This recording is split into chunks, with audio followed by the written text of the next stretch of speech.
Hi, everyone. It's Victoria Field with Metabolic Health Summit. I'm here with two very special guests today, Justin and Claire of Leafie, which is an incredible nonprofit organization that has a really special story behind it. And they're doing some really incredible work in the UK and beyond, really, the UK. And today we're going to kind of explore their story and talk a little bit more about actually how it started with two children, your two babies, and actually your firstborn, who had eczema. And not long after that, I know Rudy is about 8 years old, and Leafie is about 6, you said, right? Mm-hmm. And she suffered from her first seizure. So you guys sort of turned to food as hopefully an alternative, but kind of let's backtrack a little bit and start at where this whole thing started for you and how you've now taken this just difficult, really, I can't imagine as a couple, this situation and turned it into something so positive that's helping so many people. So if you want to take it back from the beginning of how this started for you, that would be great. Welcome. Thank you for being here. Thank you. It's thanks, lovely. Victoria. Yeah, thanks, Victoria. It's lovely to chat. So yeah, just at the start point, we were just a typical kind of happy family. We had our first son, and he was healthy. He was robust. He bounced back from any cough, cold, and we were pretty happy. But we did notice he had skin problems here and there. He had a little bit of cradle cap, but it eventually grew down to the bridge of his nose. It was quite unsightly. It just wouldn't go for months and months. And then when he started on foods, he started having reactions to different foods. And we couldn't pinpoint exactly which food it was. It seemed to be a range. It seemed to be most foods, actually. And his reaction would be like red marks around his face. And eventually that, if he came into contact on his chest, he would have red patches. And it would go in about 20 minutes. We spoke to the doctors about it, and they weren't overly concerned if he didn't have breathing problems and that type of thing. But we were concerned, but it always disappeared quite quickly. And then he started to develop urticaria, where his skin would come out in little bubbles and hives and welts. And that was again when he'd eaten. So we were thinking, right, there's an underlying problem. So we were going to the doctors and back and forth to hospitals to kind of get that assessed. After a little while, he then developed eczema as well. It started with dry patches in the creases of his elbows, behind his knees, that type of thing. And it's quite mild at first, but it did progress, and it became extremely irritating for him and distressing. And the biggest factor was, I'd say, his lack of sleep. He wasn't sleeping. He was itching constantly. We were following him around, asking him not to scratch. He was upset. He was raw. He was bleeding in parts, and we still had the problem of his skin reacting to all sorts of foods. But now it was also reacting to dust and reacting to, if he touched a piece of wood in the garden, he'd come out in those little bubbles and welts. So something wasn't quite right with his underlying system.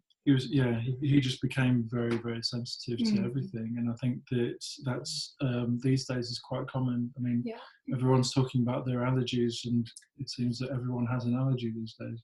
Right. That's got to be pretty difficult as parents to kind of watch that and not really have much guidance in what to do. So did you? That's right. So we used a steroid cream that they gave us and stuff like that. Which seemed to make it worse. And so we would use it and it would work for about 48 hours. And then it would come back worse than it was 2 days before. So it was just kind of getting worse and worse. But so we got to the point where, and Leafie was just born. So we had a small baby, and we had really waking up in the middle of the night.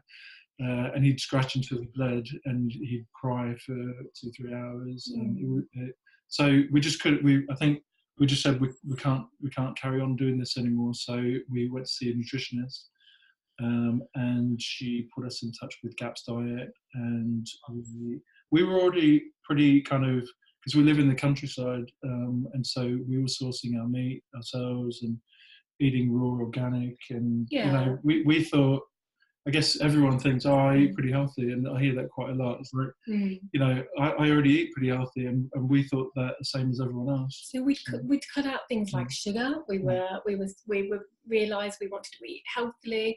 We wanted to eat well, so we cut out sugar and a number of different foods. We didn't eat takeaways or packaged food or processed food.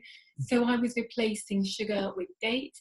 I was actually cooking more treats and more treats and desserts than that we would normally. So we were kind of giving Rudy these cacao date treats and feeling like I was doing a great job of getting nutrients into him.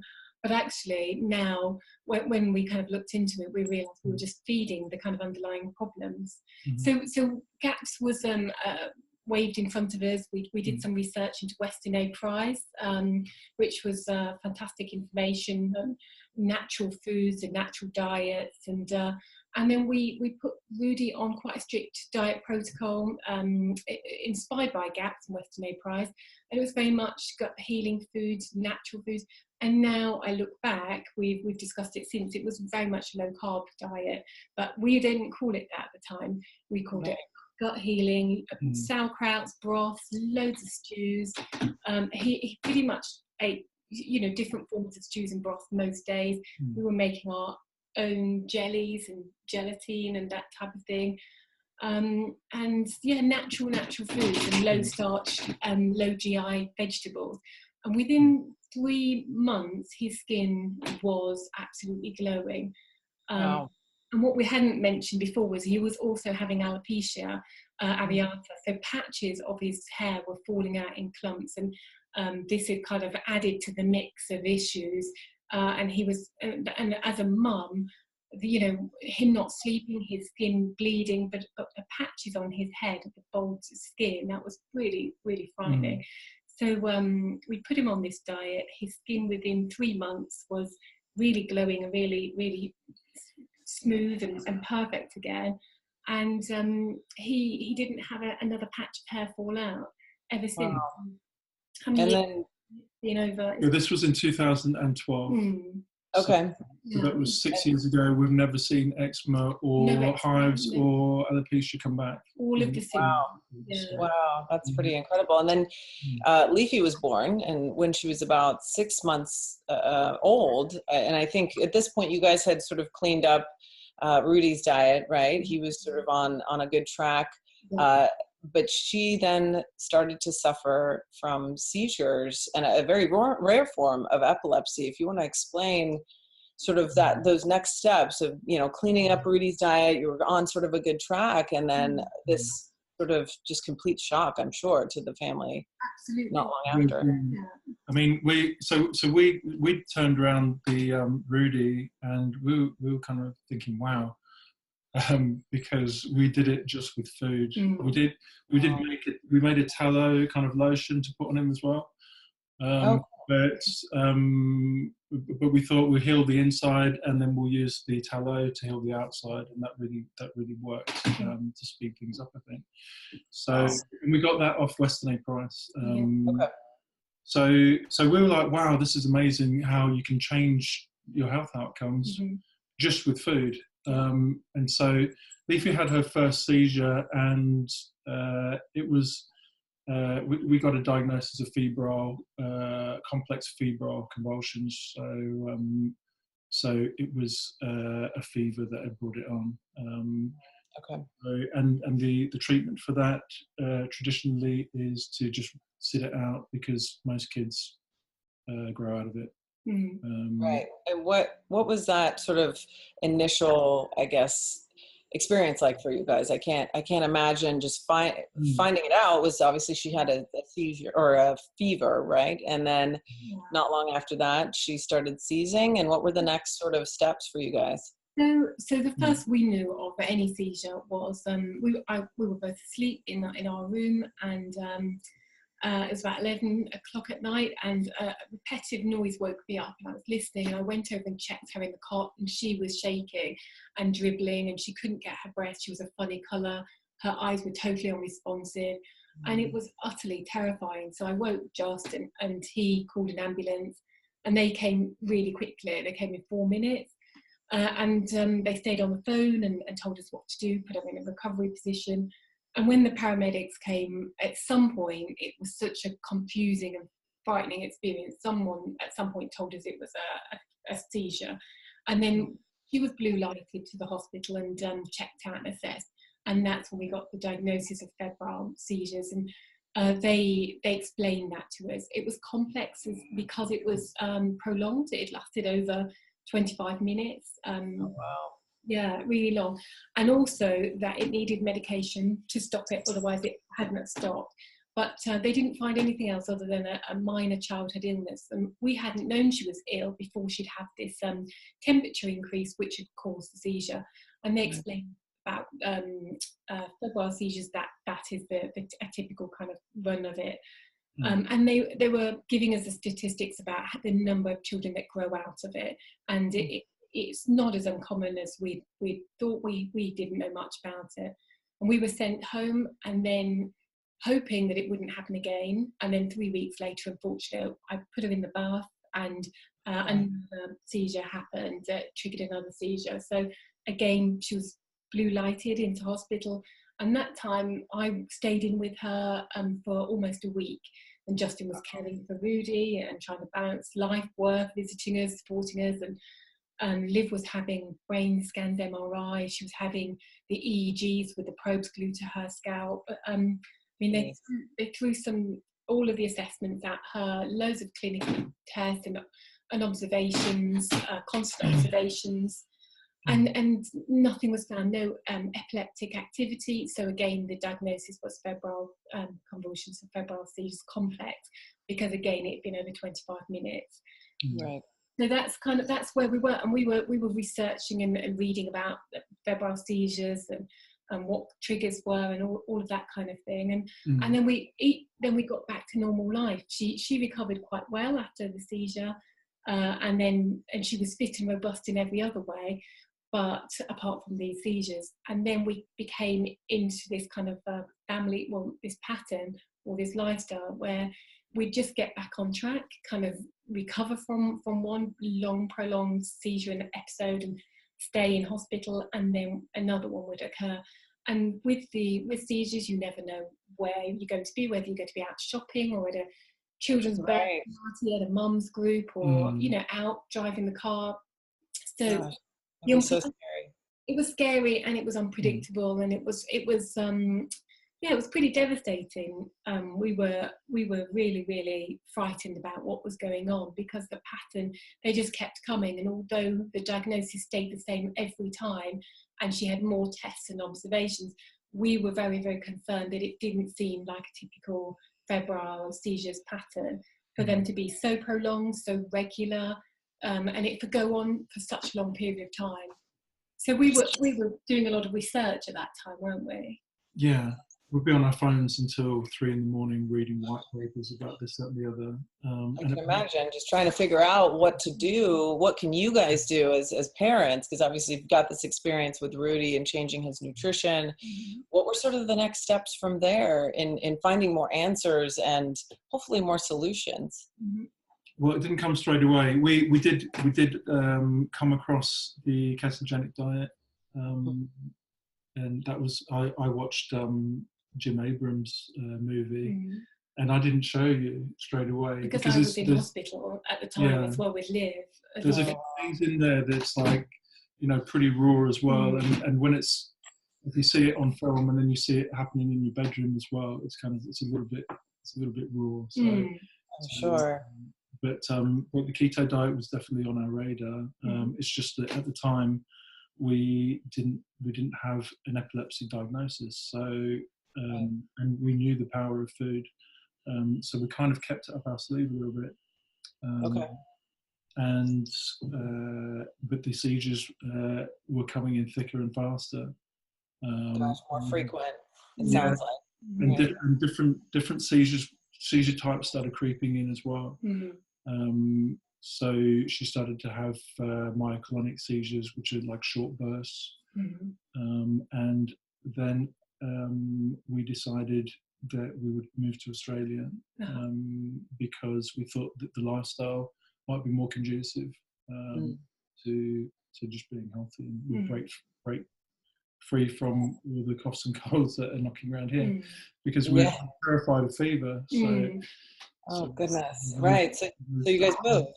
Yeah, I'm Australian, so we went over and went to where my mum lives, and I've got loads of family there. So we upsticked and went to Australia, thinking that everything would get better. And what were sort of the next steps? At what point did you figure out, like, okay, this is something a little bit different than maybe what we thought it was in the beginning, and this is taking over your lives, it sounds like, at that point? Completely. I think that's a really good way of putting it. It completely absorbed us. And like Justin said earlier, we were researching all of the time, and we were up dealing with seizures all the time. Then we were just trying to kind of have as normal a life in between, when times were good, as we could.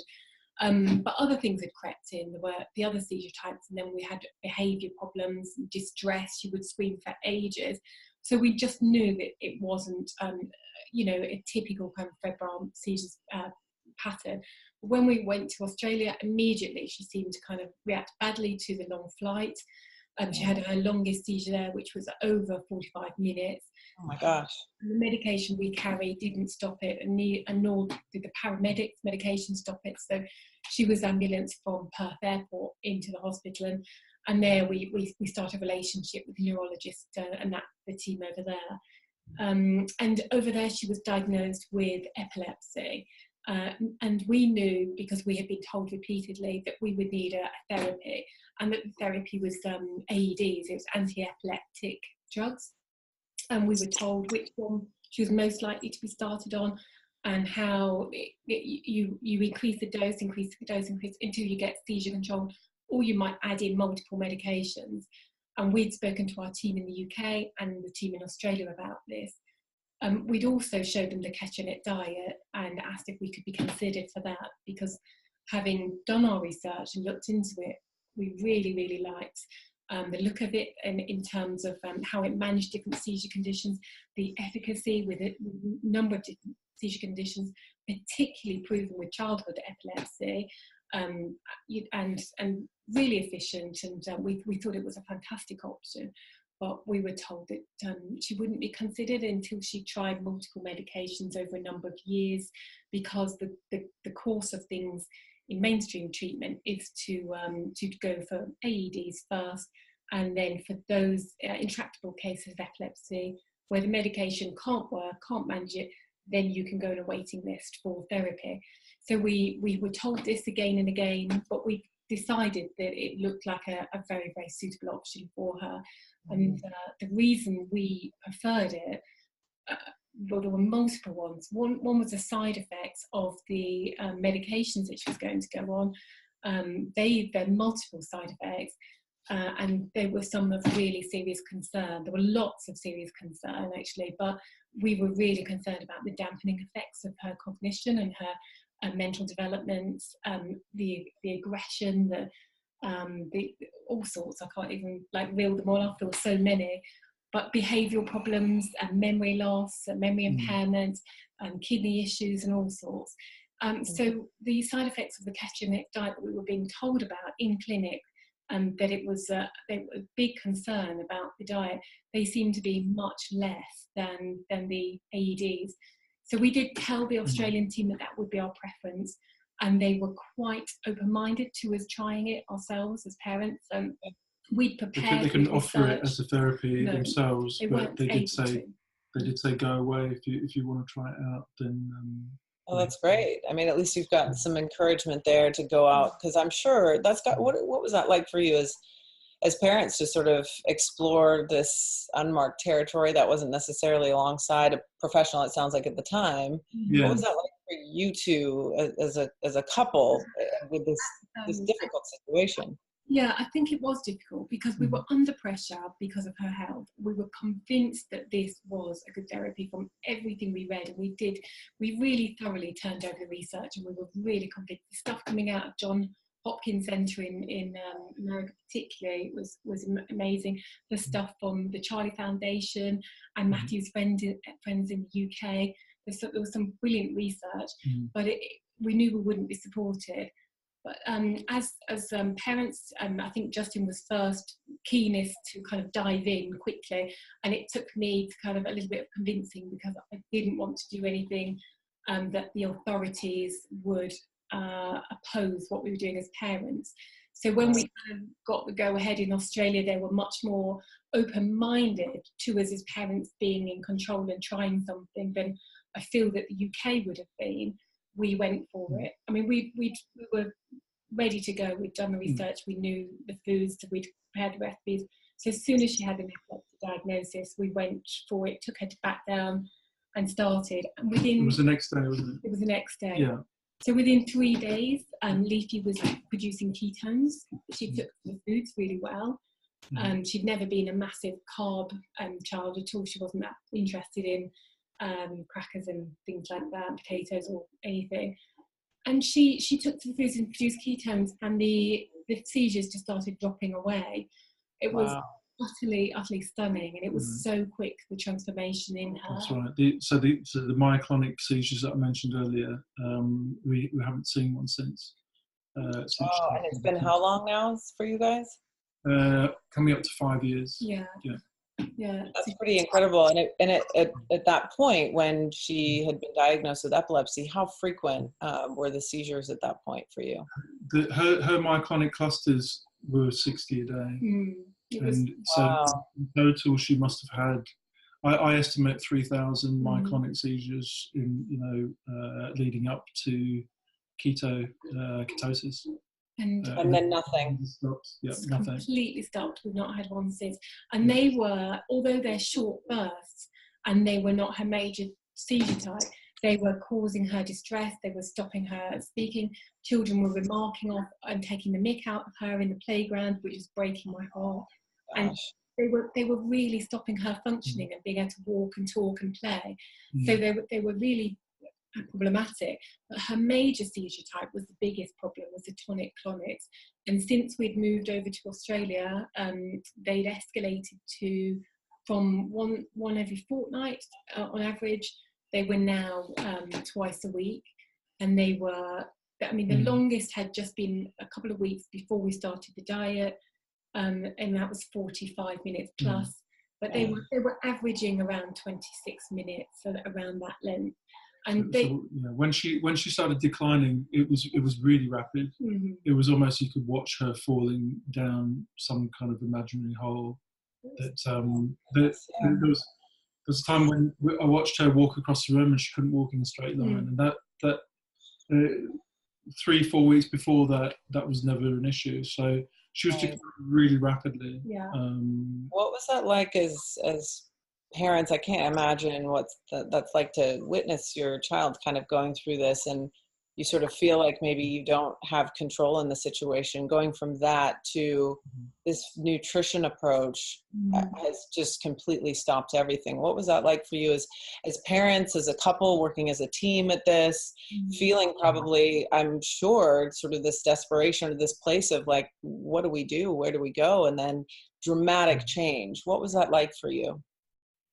Well, as soon as we started to see an improvement, we'd seen such a bad decline that it was like, yes, we found the answer, and I think it was total relief, wasn't it? Yeah. It was. I mean, we weren't sleeping a wink. It was taking me 4 hours to get her to go to sleep every single night. By the time we introduced keto, the screaming episodes had increased, and she was distressed and screaming for hours during the day, and especially at night. She was getting very little sleep. So her whole system and her quality of life was really, really devastated by this condition, this seizure condition. And our quality of life as a family, parents with young, was just not, we weren't living the life we should have been living at that point. And it was a desperate situation. So to push and ask about ketogenic diet therapy, and be so convinced that it was worth trying first, and then be told protocols about, I'm not massively interested in protocols. It just seemed like a great therapy, absolutely great, and to be kept from it, didn't seem acceptable. And then to believe in it and then have the courage to try it, and it worked. I felt so lucky, just absolutely lucky, and overwhelmed and relieved, and it was all across the board. It was seizure control was most amazing. Her tonic-clonics went from 2 a week to 1 a week, to 1 a fortnight, to 1 every few months. They dropped not just in frequency, but how long they were. The duration went down so that they were under 5 minutes.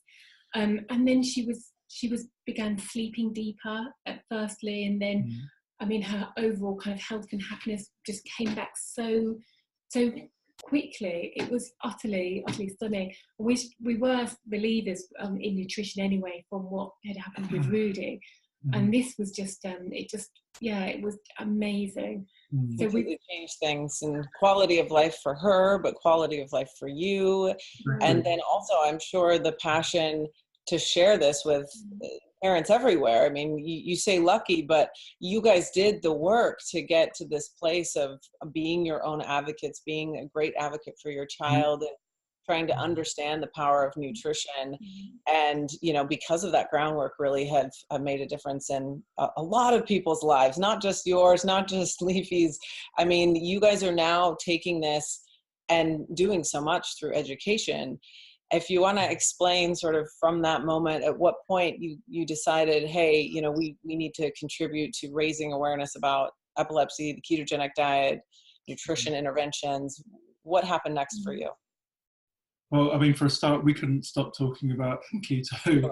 So if you were a friend of ours, you would have got pretty bored.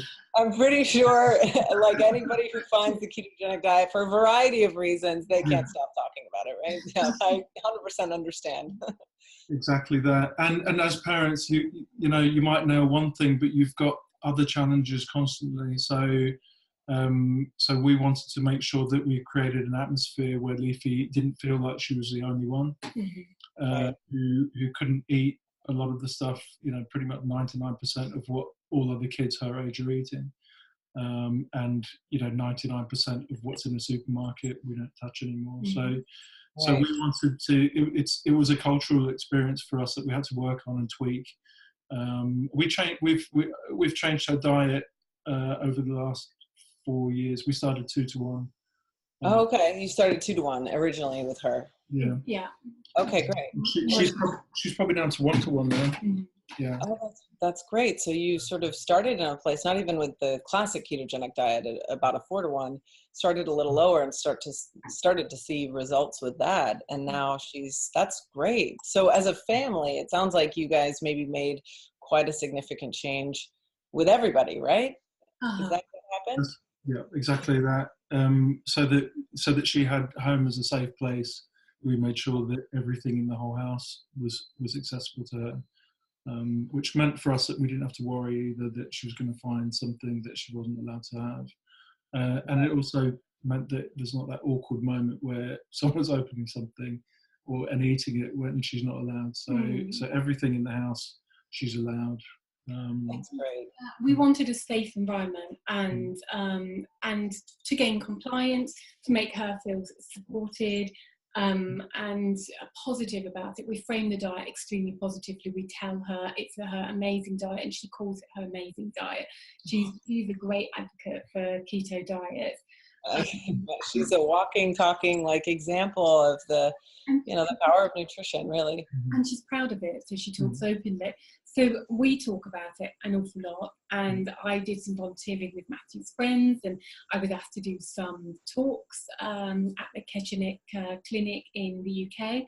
I was their keynote speaker last year, and then I was invited to an epilepsy forum in Florida last year as well. So I was giving a talk on ketogenic diet therapy.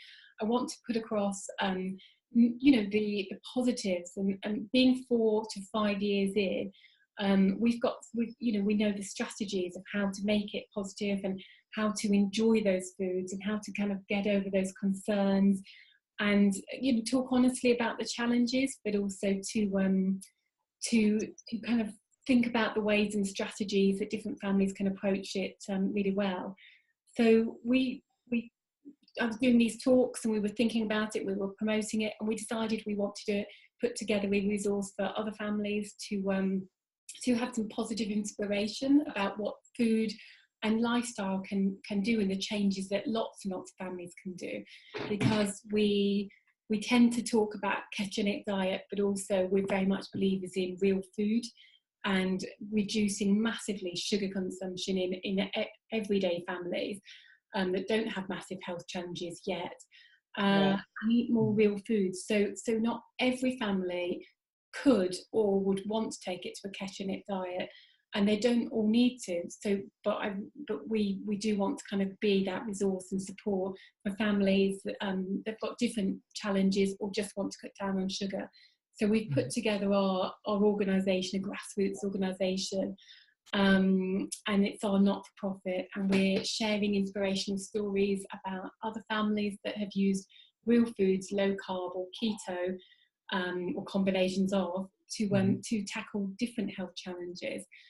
And I think that was the first place we started with our own organisation, and that was really because when we were looking for inspiration and we were looking for kind of support, we didn't hear much good news. We heard the ketogenic diet is hard, changing your diet, whichever change you're doing, cutting out sugars or going low carb or real foods, it's difficult, it's unsustainable, particularly keto. We heard such negative things. We wanted to kind of share how positive it can be and how much better we feel as a whole family. Justin and I eat keto foods, and we're often in ketosis and feel brilliant for it. I mean, mainly for kind of, you know, our own kind of mental clarity and deeper sleep and just great health benefits, and to kind of hear negative stories all the time. We wanted to share some good news with people.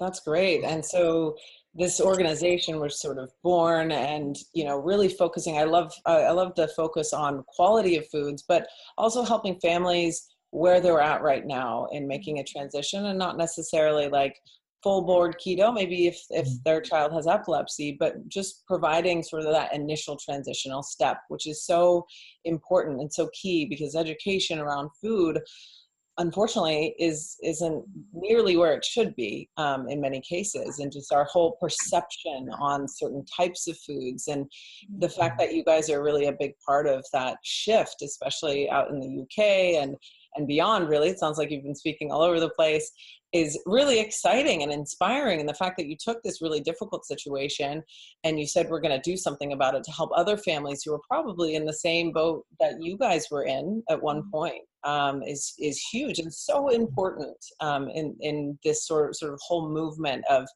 you know, raising awareness about nutritional metabolic therapies, especially with epilepsy. Just, I mean, you guys are proof of what can happen with that. Was one of the kiddos in the room?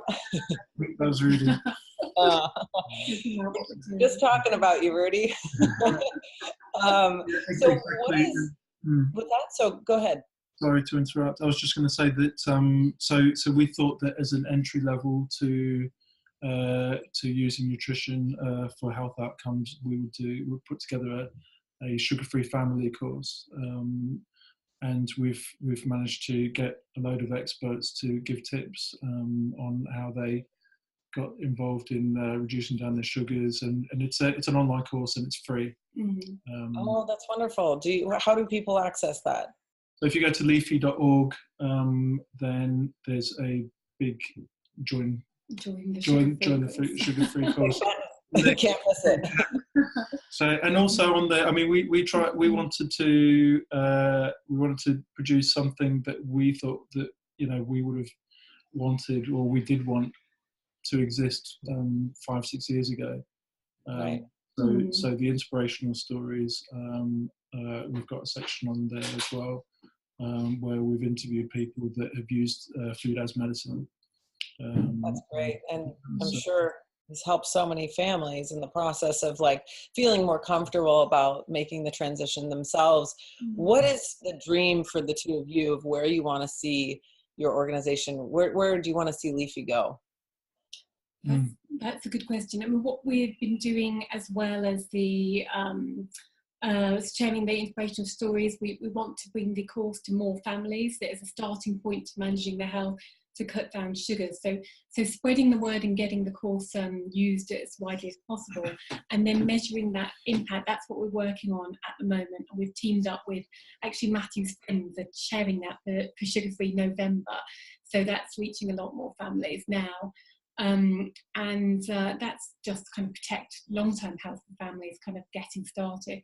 But we're also doing projects and programs on reducing sugars and eating real foods for schools and school children and in the community. So I'm doing workshops, and we've done a nutrition program with autistic children locally, and we're doing one internationally as well, and that's about to start.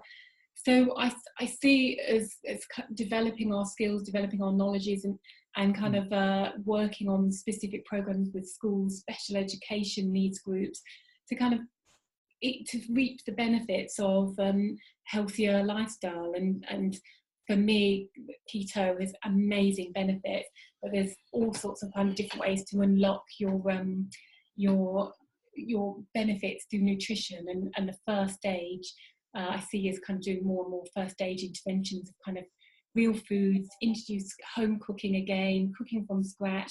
What are real ingredients? What are the benefits of them? And just I suppose more program work really, and spreading the course. Yeah, I mean, mate, we're kind of like a young version of Max Love, maybe. Yeah, that's great. I mean, the UK version, right? I mean, you guys are doing such important work around quality of food as well, which is so important in the process of, following a nutrition approach. I mean, there's so many different types of ketogenic diets these days, but really focusing on what whole foods you're eating and the quality of those nutrients that you're taking in is so important. As you guys know, I mean, even starting with Rudy, he was a low carb sort of approach, but the quality of the foods he was consuming made a massive difference in the process, which is so great what you guys are doing. So how can people sort of get involved with Leafie at this point? How can they help support your movement and what you're trying to do in the UK and beyond? Well, we actually have a fundraiser that's open at the moment, and that's fundraising so that we can put together more free resources, more free courses and programs. We've got our next one in the pipeline. So if anybody is able to share the course out, share it with their work colleagues, share it with their mum friends. It's an absolute free resource, and all we want it to do is to help people and to be used and be useful. So share the course out as widely as possible, and share the resources that we have, and donate if you can. Well, that would be absolutely amazing. And say hello to Justin at the Metabolic Health Summit as well. Oh, in January, yeah. We're so excited to have you out there. That's going to be a lot of fun. Yep, with you and Mike Dancer are going to be coming out. And Mike's at our conference before. He's a wonderful example of actually an adult who's faced epilepsy and using nutrition as a powerful tool as well. So yes, definitely find Justin if you come to Metabolic Health Summit, because you guys are just such an incredible example of just wonderful resources, what you can do when you really, come from this just difficult place and take that experience and you turn it into something positive, and you're really changing other people's perspectives in the process. What would you say to a family who might be in the middle of experiencing epilepsy or a form of it? What would you tell, sorry, there's a little bit of a beep. What would you tell another family who might be experiencing epilepsy or something similar to what you went through, and they really are not sure which way to go at this point? What would you say to that person, or that mom or that dad? I would try the non-invasive stuff first, and so to change a meal is less of a commitment to taking on a load of drugs. So just go for the easy wins, and you might find that you never need the drugs like we did. And reach out to people, so ask questions. I mean, we were lucky enough to be able to ask questions to Dom and Steph Person, 6 years ago, Yeah.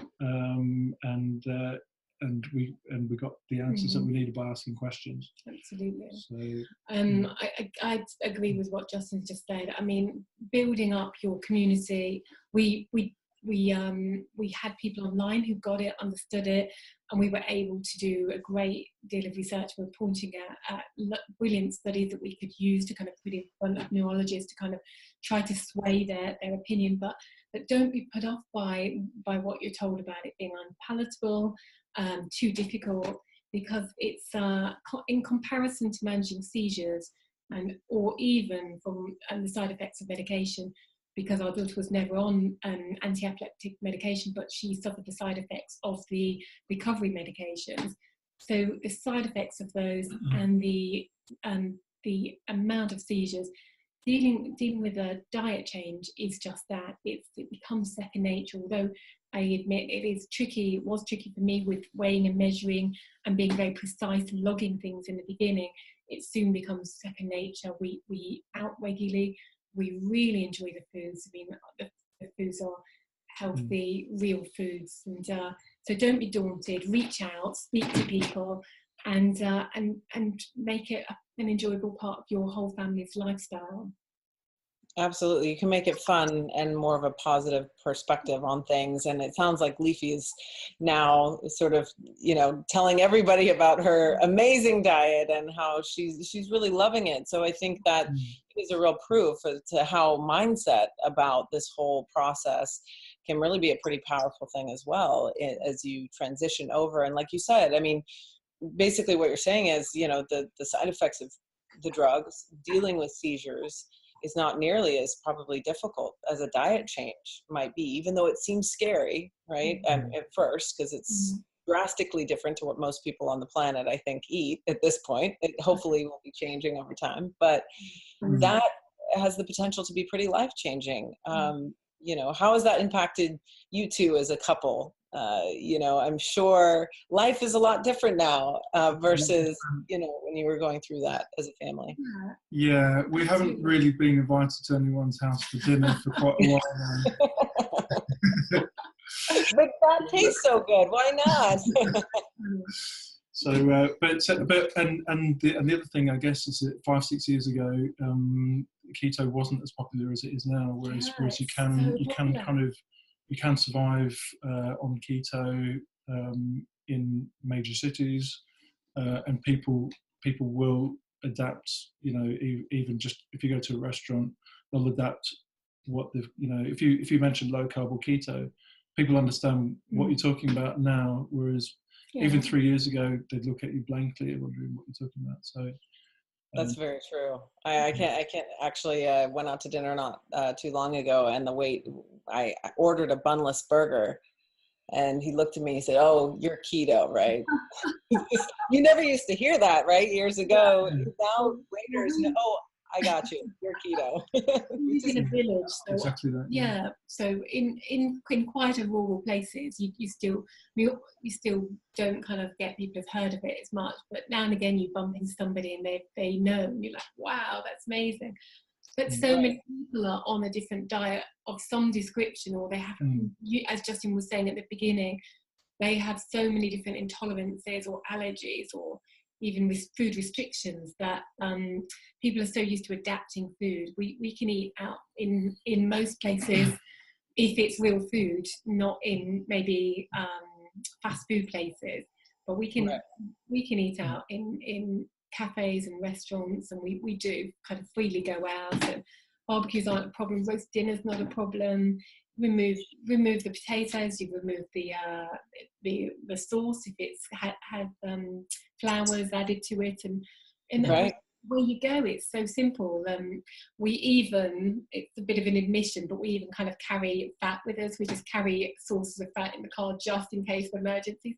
But that's good. It's not weird to me because I kind of do the same thing, so it's totally fine.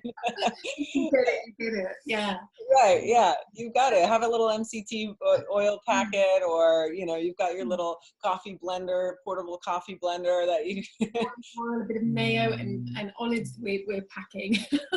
Yeah, no, that's great. I mean, that's a great point. I do think it can be really easy to eat out on a ketogenic diet and really sort of change it to your life and make it fit with what you currently love and do and live. And most people and most places have butter, so there's that, and most places serve some sort of meat source, and you can find something that's fattier. So I think you guys are such a great and inspiring example of just, you're very positive people, and you've taken this situation and you've turned it into something so important. And I thank you for doing that, and the important work you're doing to spread the word. So hopefully one day more rural places, you know, keto is a word there as well. And you know, it infiltrates the world to where, you know, people know the power of metabolic therapy in a variety of diseases. I mean, there's a lot more work and research that needs to be done. And that's why, you know, we have conferences like we do, but